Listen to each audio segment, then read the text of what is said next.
The blood on Caspian's hands wasn't his own. He scrubbed harder at the marble floor of the throne room, watching crimson swirl into pink as it mixed with soapy water. 3 hours. That's how long it had taken to clean up after the Alpha King's latest demonstration to the visiting dignitaries. The messenger who delivered bad news now existed only as a cautionary tale and a stain that refused to fully lift from the grout. "You, Omega!" Caspian's heart stopped. That voice, cold as winter's first frost and twice as deadly, belonged to only one person. He kept his eyes down, his bronze hair falling forward to hide his face. "Your Majesty." King Allor Bloodmoon didn't simply walk, he prowled. Each footstep echoed through the vast chamber like a death knell. Caspian could feel the Alpha's presence like a physical weight, pressing down on his Omega instincts, demanding submission. "Look at me." Caspian obeyed. He always obeyed. Defiance meant death, and he had a younger sister in the servants' quarters who depended on him. The Alpha King was beautiful in the way a blade was beautiful, all sharp edges and lethal grace. His silver eyes held no warmth, no mercy. At 32, he'd ruled the Northern Kingdom for a decade, and his reputation for ruthlessness was matched only by whispers of his condition. "What's your name?" "Caspian, Your Majesty." His voice came out steadier than he felt. "How long have you served in my castle?" 3 years, Your Majesty." Those silver eyes raked over him, analytical and cold. Caspian was slight for an Omega male, with delicate features that had earned him beatings in his village before he'd fled to the capital. Here, at least, the servants were too afraid of the king's wrath to torment each other. "I'll come to my chambers tonight." 9th bell. The words were a command, not a request. Caspian's blood turned to ice. Everyone knew what happened to Omega's summon to the king's chambers. They warmed his bed, or tried to. The king's impotence was the worst-kept secret in the castle. Alpha pride demanded he keep trying, keep failing, keep punishing those who witnessed his shame. None of them were ever seen again. Caspian's voice cracked. "Your Majesty, I'm just a maid. I don't know how to." 9th bell. The king turned away, dismissing him. "Don't be late. I despise waiting." Caspian stood outside the king's chambers as the 9th bell tolled, each chime a nail in his coffin. His hands trembled as he raised them to knock. The door swung open before his knuckles made contact. "Enter." The king's private chambers were surprisingly sparse. Caspian had expected opulence, decadence. Instead, he found dark wood furniture, weapons mounted on the walls, and a massive bed that dominated the room like an altar to something unholy. King Alaric stood by the window, still fully dressed in his black leathers. He didn't turn around. Lock the door, Caspian did, sealing his fate. "I'm going to tell you something, Omega, and if you repeat it to anyone, I'll kill your sister before I kill you. Am I clear?" "Sister." The word was a knife to his ribs. I know everything that happens in my castle. Your sister, Lyra, age 15, works in the kitchens. She's clumsy but earnest. The head cook likes her." The king finally turned, and something flickered in those silver eyes, something almost human. "I'm not going to touch you." Caspian's confusion must have shown on his face. "I can't," Alaric continued, each word seeming to cost him. "I haven't been able to for 5 years, not since the curse." "Curse?" The king moved with supernatural speed, suddenly inches away. Caspian gasped, stumbling backward until his back hit the door. "A witch I executed cursed me before she died. No alpha female, no beta, no omega female has been able to stir my blood since." His voice dropped to a dangerous whisper. "But the council demands an heir. They've given me 1 year, or they'll declare me unfit to rule. I don't understand why you've summoned me. Because male omegas are rare. Because the curse specified those I'd betted before. Because you're new enough that I've never." He stepped back abruptly, as if Caspian burned him. "Because I'm desperate." The admission seemed to pain him more than any wound. "I'm going to need you to stay here every night for the next month. Let the servants gossip. Let them think I'm warming your bed. And maybe," he turned away again, "maybe the curse has a loophole. And when it doesn't work, when you still can't, what happens to me then?" The king's silence was answer enough. 3 weeks passed in strange purgatory. Each night, Caspian came to the king's chambers. Each night, Alaric circled him like a wolf circling prey, getting closer, testing, retreating. They talked. God help him, they actually talked. Caspian learned the king had 2 younger brothers he protected fiercely, that he'd been crowned at 22 after his father's assassination, that the weight of the crown sometimes felt like it would crush him. Alaric learned Caspian loved poetry but couldn't afford books, that his parents had sold him to a merchant when they discovered he was Omega, that he'd killed that merchant in self-defense and fled, terrified the law would never believe him. "I believe you," Alaric had said that night, and something in Caspian's chest had cracked open. On the 21st night, everything changed. Caspian had entered the chambers to find the king standing shirtless by the window, his muscled back a canvas of scars. Without thinking, Caspian had moved closer, reaching out to trace a particularly vicious mark. Alaric had caught his wrist, spinning to face him. The air between them crackled with electricity. "Caspian." The king's voice was strained, his pupils dilating. "You're sent. What about it?" Caspian's own heart hammered. He felt feverish suddenly, his skin too tight. "You're going into heat." No, that wasn't possible. Male Omegas had heats, yes, but they were mild, manageable. This burning under his skin. Alaric pulled him closer, burying his face in Caspian's neck and inhaling deeply. A shudder ran through the king's powerful frame. 5 years, he breathed against Caspian's pulse point. 5 years of nothing, and now He lifted his head, and Caspian saw desire darken those silver eyes for the first time. Real desire, hungry and fierce and desperate. "Tell me to stop," Alaric commanded, even as his hands gripped Caspian's waist. "Tell me you don't want this." But Caspian couldn't lie, not when his own body was singing, every nerve ending alive with need, not when he'd spent 3 weeks falling for this complicated, damaged, impossible man. "Don't stop," he whispered. The king claimed his mouth in a kiss that tasted like permission and damnation all at once. Caspian woke to sunlight streaming through silk curtains, and the king of the northern realm wrapped around him like a living shield. Alaric was already awake, propped on one elbow, watching him with an expression Caspian couldn't decipher. "It worked," the king said quietly. "The curse is broken." Reality came crashing back. Right, this had to be about breaking a curse, about producing an heir, about political necessity. Not about the way Alaric had whispered his name like a prayer. Not about how carefully he'd touched him, as if Caspian was something precious instead of a tool to be used. Caspian sat up, clutching the sheet to his chest. "Then I should return to my duties." "Stay." The command was soft but absolute. "Please." That single word, "please," from a king who commanded kingdoms, made Caspian's throat tight. "Why?" Alaric's jaw clenched. For a long moment, he didn't answer. Then, "Because for the first time in 5 years, I don't feel like a broken thing. Because you see me, the man, not just the crown. Because A sharp knock at the door interrupted him. "Your Majesty." The voice belonged to Lord Commander Thorn, the king's most trusted advisor. "Emergency council meeting. The Southern Kingdom has declared war." Alaric's expression shuddered instantly, the vulnerable man disappearing behind the ruthless king. "I'll be there momentarily." He turned back to Caspian, something desperate in his eyes. "Don't leave. Promise me you'll be here when I return." "I promise." The king dressed quickly, all efficiency and lethal grace.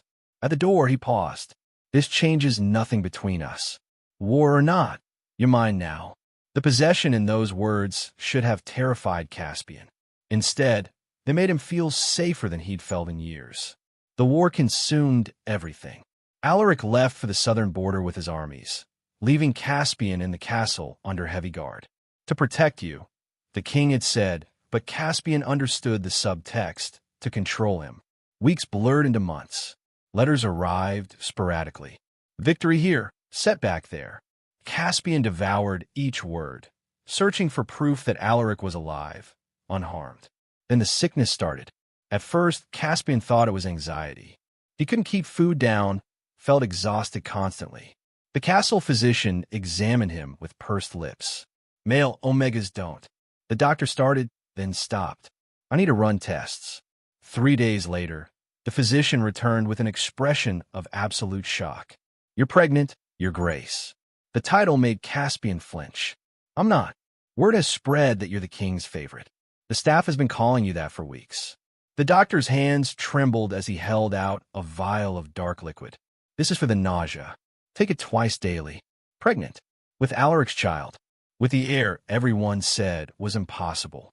Caspian pressed a hand to his still, flat stomach, wonder and terror warring inside him. He needed to tell Alaric immediately. But that night, pain lanced through Caspian's abdomen, sharp, vicious, wrong. He collapsed, gasping as agony ripped through him. Guards! Someone! Help! Servants burst in, crying out in alarm. Through the haze of pain, Caspian saw the vial the physician had given him, now shattered on the floor. Not medicine. Poison. The baby. He gasped as darkness closed in. Save the baby. Alaric received the news during a strategy meeting. The Omega is dying. Poison, come home. He'd left Lord Commander Thorne in charge and ridden for 3 days straight, nearly killing his horse in his desperation. The castle was in chaos when he arrived. Servants scattered before him like leaves before a storm as he took the stairs to his chambers, 3 at a time. Him like leaves before a storm as he took the stairs to his chambers, 3 at a time. Caspian lay in a massive bed, pale as death, barely breathing. The royal physician hovered nearby, wringing his hands. Out, commanded Alaric. Everyone out now. The room cleared in seconds. Alone with Caspian, the mighty Alpha King fell to his knees beside the bed. Alone with Caspian, the mighty Alpha King fell to his knees beside the bed, gathering the Omega's frail form into his arms. Don't you dare, he whispered fiercely. Don't you dare leave me. I didn't survive 5 years of that curse just to lose you now. Caspian's eyes fluttered open.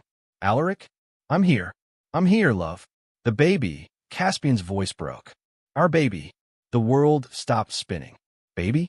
Alaric pulled back, searching Caspian's face. You're pregnant? Was. I don't know if. After the poison. Tears spilled down Caspian's cheeks. Someone tried to kill us. The physician gave me poison disguised as medicine. Rage, pure and incandescent, flooded through Alaric. Someone had dared. Someone had tried to kill what was his. Where is the physician now? Dungeon. I had him arrested before I collapsed. Smart. So impossibly smart. Alaric pressed his forehead to Caspian's. You're going to survive this, both of you. I won't accept any other outcome. He called in healers from across the kingdom. 3 agonizing days passed while they worked to purge the poison from Caspian's system. On the 3rd night, the head healer emerged with tears of joy. The Omega lives, and against all odds, so does the babe. Alaric's knees buckled with relief.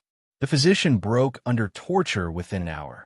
Lord Blackwood paid me. He sobbed, said that the Omega was an abomination, that a male Omega bearing an Alpha's child violated the natural order, said he'd make me rich. Lord Blackwood, one of Alaric's own counselors. The trial was swift, the execution swifter. But it raised questions that haunted Alaric as he sat vigil by Caspian's bedside. How many others shared Blackwood's views? How many saw Caspian and their child as threats to be eliminated? You're thinking too loud, Caspian murmured, awake now, but still weak. I can hear your thoughts from here. I'm thinking about how to keep you safe in a castle full of people who want you dead. Then don't keep me in the castle. Caspian struggled to sit up. Alaric immediately moved to help him, arranging pillows. Send me away, somewhere secret. Let everyone think the poison worked. Absolutely not. Alaric, no. The king's voice was iron. I won't hide you. I won't pretend you don't exist. You are mine, Caspian. Mine to protect. Mine to cherish. And this child, his hand covered Caspian's stomach with infinite gentleness. This child is my heir. I won't start their life with shame and secrecy. Even if it means war within your own council, then we'll have war. Alaric's smile was sharp and deadly. I've gotten quite good at war. The Council of Lords met in emergency session 3 days after Caspian had recovered enough to stand. Alaric insisted he attend. "Your Majesty," Lord Ashford began, his face pinched with disapproval. "We must discuss this situation. A male Omega bearing a child is unprecedented. Many fear it's an omen of dark magic. Many fear change," Alaric corrected coldly. "The witch's curse is broken. My Omega carries my legitimate heir. Those are facts. Your superstitions are not. Legitimate?" Lady Thornheart, one of the few female lords, spoke up. "The Omega is a servant, a commoner. There's been no wedding, no formal recognition. That," Alaric interrupted, "can be remedied." He turned to Caspian, who stood beside the throne, chin raised despite his obvious discomfort. The Omega had insisted on wearing simple clothes rather than the fine garments Alaric had ordered made for him. "Stubborn creature." "Caspian," Alaric said clearly so every lord could hear, "will you marry me?" The council chamber erupted in chaos. Caspian's eyes widened. "You can't be serious." "I've never been more serious about anything in my life. I've descended from my throne, taking Caspian's hands in his. I should have asked properly, with flowers and poetry and all the romance you deserve. But I'm asking now, in front of these witnesses, so there can be no doubt, be my husband, be my king consort. Let me give you and our child every protection my crown can provide." "You'll lose support," Caspian whispered. "Some of the lords will rebel." "Let them." Alaric's voice carried through the chamber. "I am Alpha King by right of blood and strength. I need no one's permission for whom I love." The word love hung in the air between them. "You love me?" Caspian breathed. "Desperately, completely, since the moment you stood in front of me and tried not to show your fear, even though you were terrified. You are the bravest person I've ever met." Alaric's voice dropped lower. "Say yes." Tears spilled down Caspian's cheeks. "Yes. Yes, you impossible man. Yes." Alaric kissed him in front of the entire council, claiming him publicly, irrevocably. Half the lords stormed out. Alaric didn't care. They married 3 weeks later in the castle's grand cathedral. Caspian wore silver and white, his bronze hair crowned with frost lilies. His pregnancy was starting to show now, a small, precious curve that made Alaric's chest tight every time he looked at it. The remaining lords attended, along with common folk who'd been allowed entry by Alaric's decree. Caspian's sister Lyra stood as his attendant, weeping with joy. When the priest asked if anyone objected, silence reigned. Those who would have objected were long gone, fled to rally support for a rebellion that would inevitably come. But that was tomorrow's problem. Today, Alaric kissed his husband and felt something in his chest that he'd thought the crown had killed years ago. Hope. The rebels struck 4 months into Caspian's pregnancy. Lord Ashford led the charge, backed by traditionalist houses who saw a male Omega as queen consort as an abomination. They marched on the capital with an army 3,000 strong. Alaric met them in the field with 5,000 loyal soldiers. Caspian, despite being confined to the castle on Alaric's orders, watched from the highest tower through a spyglass, his heart in his throat. The battle was brutal and swift. Alaric fought like a demon, his sword singing death, his alpha powers making him nearly unstoppable. By sunset, Lord Ashford's head decorated a pike, and the rebellion was crushed. But Alaric returned injured, a deep slash across his ribs that made Caspian cry out when he saw it. "It's nothing," the king said, even his blood soaked through his shirt. "It's not nothing." Caspian helped him to a chair, calling for healers. "You could have been killed, you could have." "I know." Alaric caught his hands. "Could have been killed. You could have." "I know." Alaric caught his hands, stilling their trembling. "But I wasn't. I'm here, and I made sure everyone who would threaten you and our child is eliminated." "At what cost? How many more rebellions will there be? How many people will die because you chose me?" "As many as necessary." Alaric's voice was flat. "Final. I won't apologize for loving you. I won't apologize for keeping you safe. If the entire kingdom rises against me, I'll drown them in their own blood before I let anyone harm you." The ferocity in his words should have frightened Caspian. Instead, it made him feel cherished beyond measure. Caspian's labor began on the first day of spring. It was long, brutal, and terrifying. Male omegas weren't built for bearing children. Every healer had warned them the delivery would be dangerous. Alaric refused to leave Caspian's side despite protocol, demanding the king wait elsewhere. He held Caspian's hand as the omega screamed through contractions, whispering encouragement, looking half-mad with fear. "I can't," Caspian sobbed at one point, exhausted beyond measure. "Alaric, I can't." "Yes, you can. You're the strongest person I know. You survived poison, assassination attempts, a marriage to the most difficult man in the kingdom. You can do this. You're not difficult. You're impossible. Same thing. Just a little more, love. Just a little more." 20 hours after labor began, a baby's cry split the air. "A girl," the midwife announced, tears streaming down her face. A healthy baby girl. Alaric's daughter had his silver eyes and Caspian's bronze hair. She was perfect, impossible. "There's Princess Elena Moonblood," Caspian whispered, cradling her against his chest. "After your mother?" "After my mother." Alaric's voice was thick with emotion. He wrapped his arms around both his husband and daughter, his entire world contained in that embrace. "Thank you. Thank you for her. Thank you for surviving.